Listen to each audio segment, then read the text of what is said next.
Hi, friends. I'm here today with chapter 7 of Indian in the Cupboard. Now, before I start, I do want to apologize. I haven't posted a video in a couple of days. Last week was Madeline's birthday. She turned 11, or 11-teen, as we like to say at my house. And you can see I have some glasses on.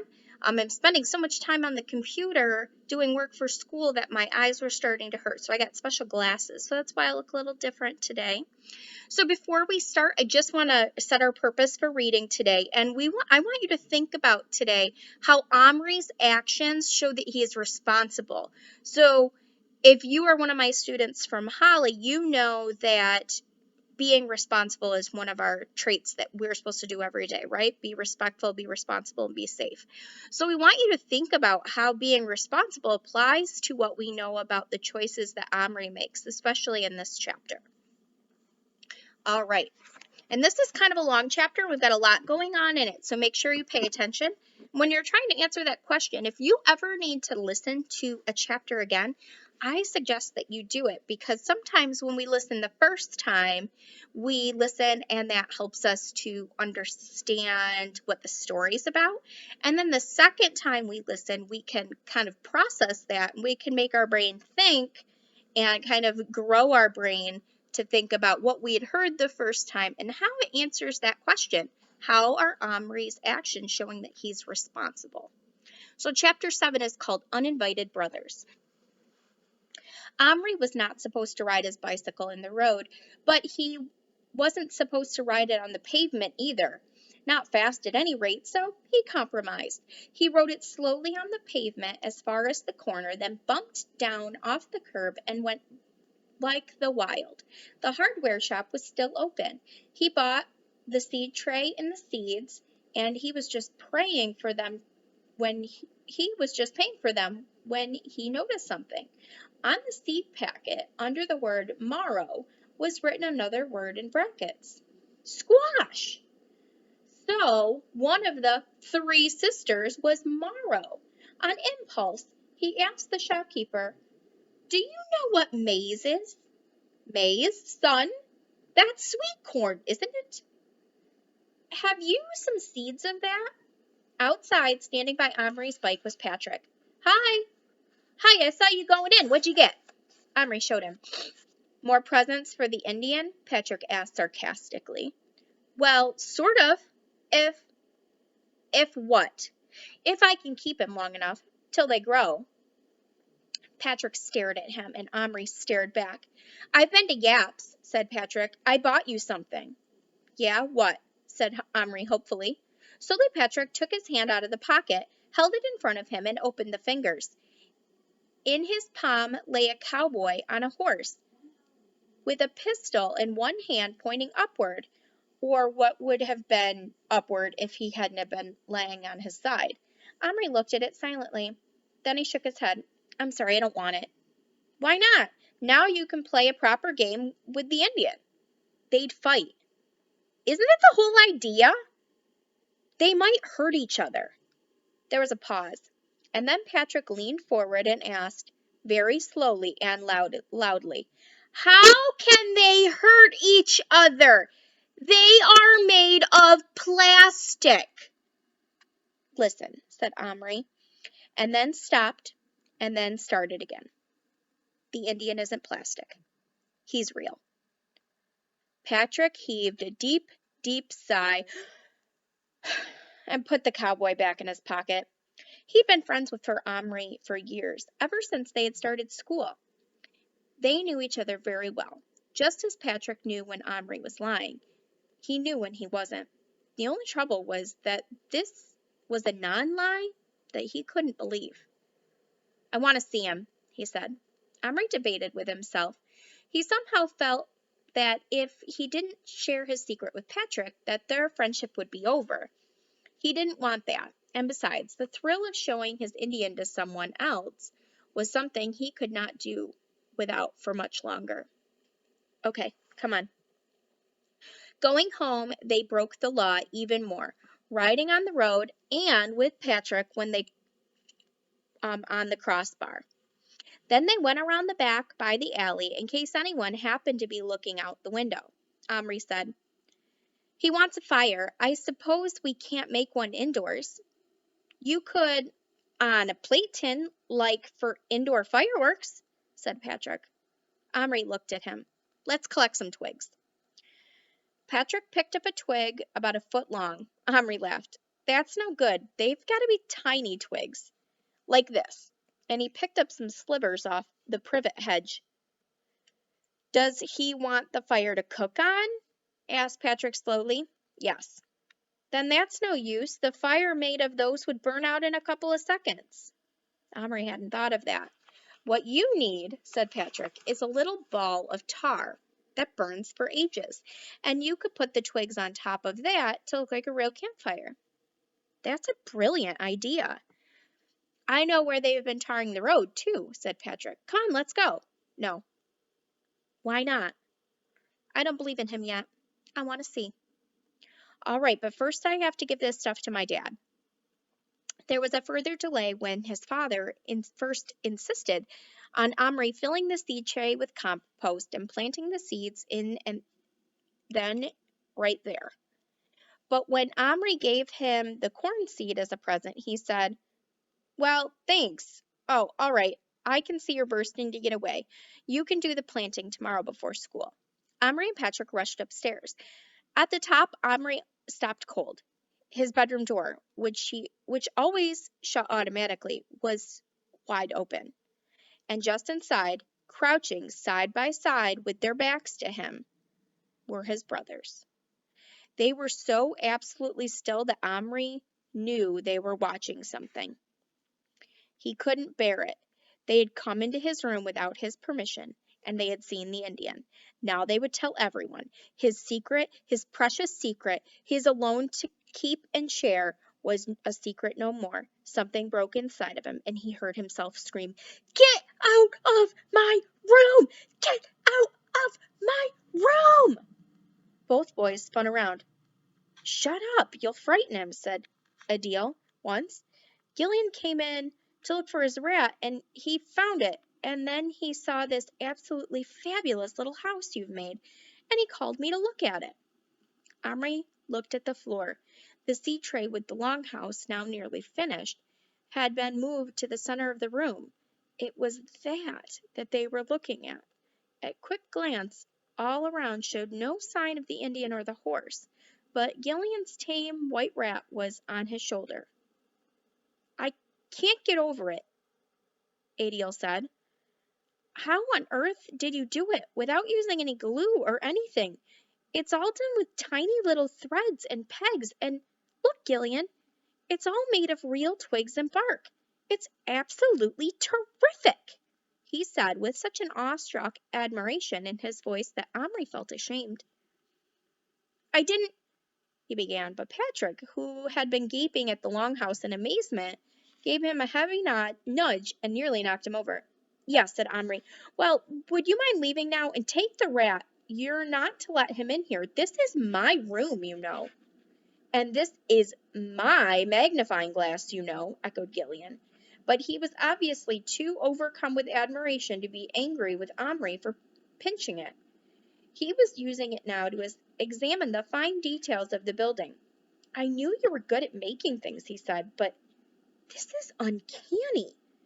You must have fingers like a fairy to tie those witchy little knots. What's that? He asked suddenly. They'd all heard it. A faint, high, whinnying sound coming from under the bed. Omri was galvanized into action. At all costs, he must prevent them finding out now. He flung himself on his knees and pretended to grope under the bed. It's nothing, only a little clockwork dolphin. I got it in my Christmas stocking, he burbled. I must have wound it up and suddenly started clicking. You know how they do. It's quite creepy sometimes when they suddenly start clicking. By this time, he leapt up again, almost pushing the two older boys out of the room. Why are you in such a hurry to get rid of us? Asked Gillian suspiciously. Just go. You know you have to get out of my room when I ask you. He could hear the little horse whinnying again, but it didn't sound a bit like a dolphin. That sounds just like a pony, said Adil. Oh, Beard, it's a pony, a tiny witchy pony under my bed, said Omri mockingly. At last they went, not without glancing back suspiciously several times, and Omri slammed the door and bolted it and leaned against closed eyes. "Is it a pony?" whispered Patrick agog. Omri nodded. Then he opened his eyes, lay down, and peered under the bed. "Give me that flashlight from the chest of drawers." Patrick gave it to him and lay beside him. They peered together as the beam probed into the darkness. "Crumbs," breathed Patrick reverently. "It's true." And the horse was standing, seemingly alone, whinnying. When the light hit him, he stopped and turned his head. Omri could see a pair of leggings behind him. "It's all right, little bear, it's me," said Omri. Slowly a crest of feathers and then a pair of eyes appeared over the top of the horse's back. "Who others?" he asked. "My brothers. It's okay. They didn't see you." "Little bear, here, coming. Take horse. Run, hide." "Good. Come on out and meet my friend Patrick." Little Bear jumped astride the horse and rode proudly out, wearing his new cloak and headdress. He gazed up imperiously at Patrick, who gazed back in wonder. Then he nodded to Patrick, who tried several times to say something, but his voice came out as a squeak. "Omri's friend, Little Bear friend," said Little Bear magnanimously. Patrick swallowed. His eyes seemed in danger of popping right out of his head. Little Bear waited politely, but when Patrick didn't speak, he rode over to the seed tray. The brothers had brought it out from behind the crate. They'd been careful, but the ramp had gotten moved. Omri hurried to put it back, and Little Bear rode up the horse, dismounted, and tied it by its halter to the post he had driven into the compost. Then he went calmly on with his work on the longhouse. Patrick licked his lips, swallowed twice more, and croaked out, "He's real! A real live Indian!" "I told you." How did it happen?" "Don't ask me. Something to do with this cupboard. Or maybe it's the key. It's very old. You lock plastic people inside and they come alive." Patrick goggled at him. "You mean it's not only him? You can do it with any toy?" "Only plastic ones." An incredulous grin spread over Patrick's face. "Then what are we waiting for? Let's bring loads of things to life, whole armies!" And he sprang toward the biscuit tins. Omri grabbed him. "No, wait, it's not so simple." Patrick, his hands already full of soldiers, was making for the cupboard. "Why not?" "Because they'd all see, don't you see? They'd all be real." "Real? What do you mean?" "Little Bear, it isn't a toy. He's a real man. He really lived. Maybe he's still, I don't know. Maybe he's in the middle of life somewhere in America in 17 something or another. He's from the past." Omri struggled to explain that as Patrick looked blank. "I don't get it. Listen, Little Bear has told me about his life. He's fought in wars and scalped people and grown stuff to eat like marrows and stuff, and had a wife. She died. He doesn't know how he got here, but he believes it's magic and he accepts magic. He believes in it. He thinks I'm some kind of spirit or something. What I mean," Omri persisted as Patrick's eyes strayed longingly at the cupboard, "is that if you put all of those men in there, when they came back to life, they'd be real men with real lives of their own, from their own times and countries, talking in their own languages. You couldn't just set them up and make them do what you wanted them to do. They'd do what they wanted to do, or they might be terrified and run away, or, well, I tried it with an old Indian, and he actually died of fright when he saw me. Look, if you don't believe me," and Omri opened the cupboard. There lay the body of the old chief, now plastic, but unmistakably dead. And not dead the way some plastic soldiers are made to look dead, but the way real people look, crumpled up, empty. Patrick picked it up, turning his hand. He'd put the soldiers down by now. "This is the one you bought at lunchtime." "Yes." "Crumbs! You see? Where's his headdress?" Little Bear took it. He says he's the chief now. It's made him even more bossy and difficult than before, said Omri, using a word his mother had often used when he was insisting on having his own way.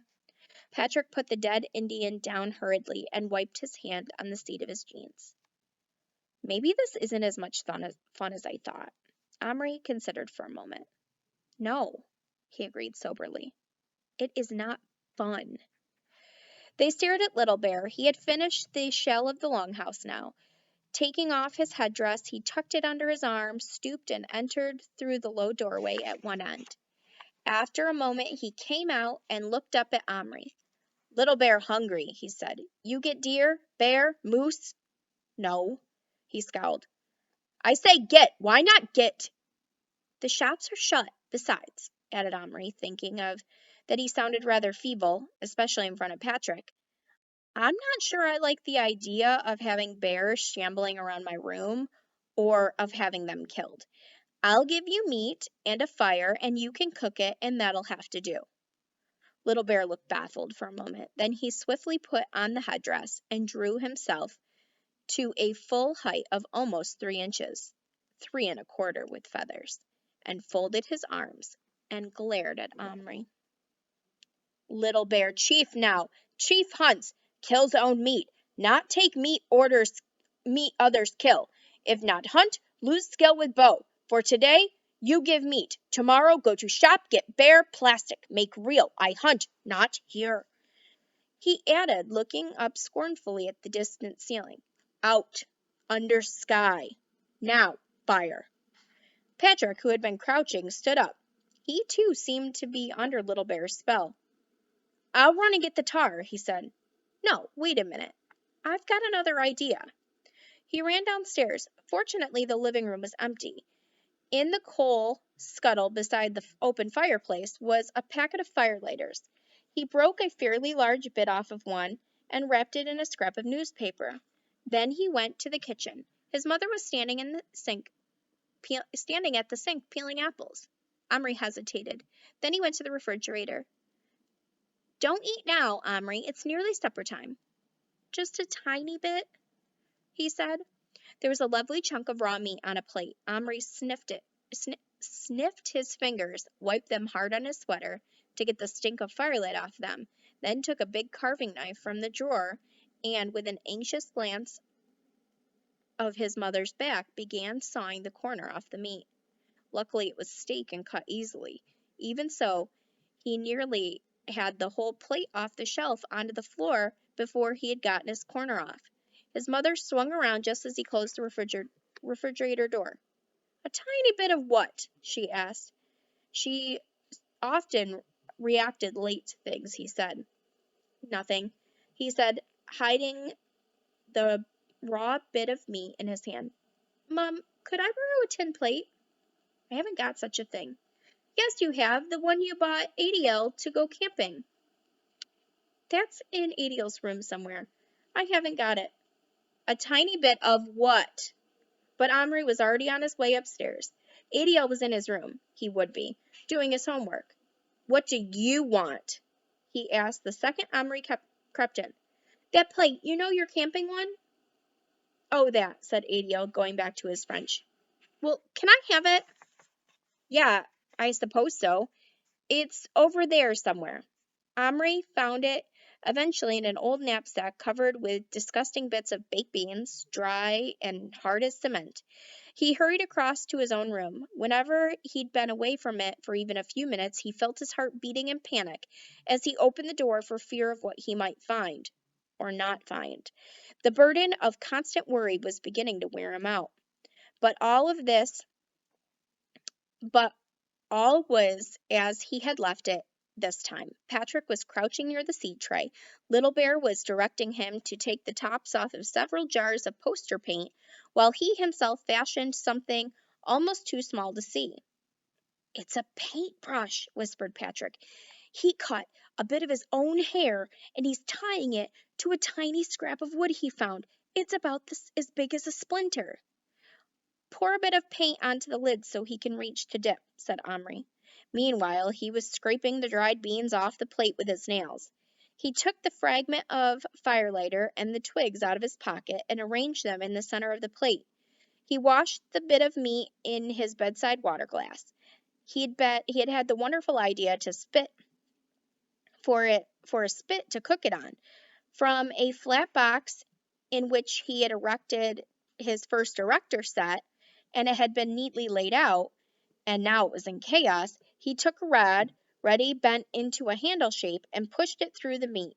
Then, from small bits he had set, he quickly made the sort of stand to rest it on, with legs each side of the fire so that the meat hung over the middle of it. "Let's light it now," said Patrick, who was getting very excited again. "Little Bear, come see your fire," said Omri. Little Bear looked up from his paints and then ran down the ramp, across the carpet, and vaulted onto the edge of the plate.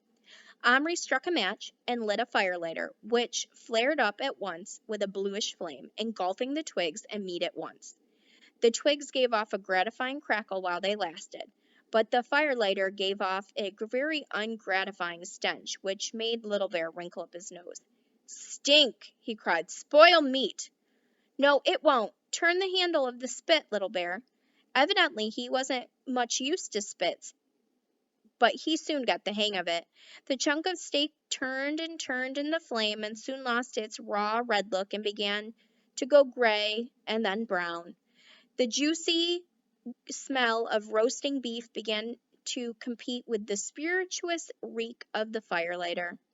"Mmm," said Little Bear appreciatively, turning till the sweat ran off his face. "Meat." He had thrown off his chief's cloak, and his chest shone red. Patrick couldn't take his eyes off of him. "Please, Omri," he whispered, "couldn't I have one? Couldn't I just make a soldier or anything I liked and make him come to life in your cupboard?" The end of chapter 7. So what did Omri's actions in this chapter show that he was responsible, how he was responsible? So think about the things that he did. So the word of the chapter is engulfing. So in the story it said that Omri struck a match and lit a firelighter, which flared up at once with a bluish flame, engulfing the twigs and meat all at once. So think about what that might mean. All right, I will see you guys tomorrow. Have a great day. Be kind.